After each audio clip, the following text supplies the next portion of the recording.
அமைப்பு ரீதியில் காங்கிரஸ் வந்து இந்த காலகட்டத்தில் எப்போதும் இல்லாத வகையில் வலுவிழந்து போயிடுச்சு. அந்த 1940 அந்த லாகூர் தீர்மானம் டைமில் காங்கிரஸ் வந்து வலுவிழந்து போயிடுச்சு. ஓகேவா? அதோட தலைவர்கள் வந்து அச்சு நாடுகளின், அதாவது ஜெர்மனி, இத்தாலி, ஜப்பான், அந்த அச்சு நாடுகளின் கொள்கைகளுக்கு எதிரான பிரிட்டிஷாரின் போர் என்பதால் தங்கள் ஆதரவை சர்வாதிகாரத்திற்கு எதிராகவும் மக்களாட்சியை பாதுகாக்கும் பொருட்டும் உறுதி செய்ய வேண்டிய நிலை இருப்பதை உணர்ந்தனர். அந்த அச்சு நாடுகள்னால் யார் யார்? Germany, Italy, Japan. ஓகேவா?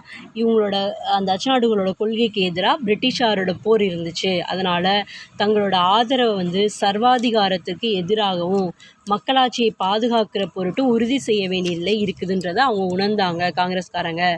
போஸ் என்ன பண்ணார்னா, அவர் ஒருவர் மட்டும் நேச நாடுகளோடு ஒத்துழையாமல் அச்சு நாடுகளை, ஜெர்மனி, இத்தாலி, ஜப்பான் இருக்காங்கல்ல, அவங்களோட ஆதரிச்சார். நேச நாடை ஆதரிக்காமல். ஓகேவா? போஸ் மட்டும் தனியாக நேச நாடுகளை ஆதரித்தார். ஆனால் காங்கிரஸ்லாம் என்ன நினச்சாங்கன்னா, பிரிட்டிஷாருக்கு ஆதரவு கொடுக்கணும் அப்படின்னு சொல்லி நினச்சாங்க. ஓகேவா?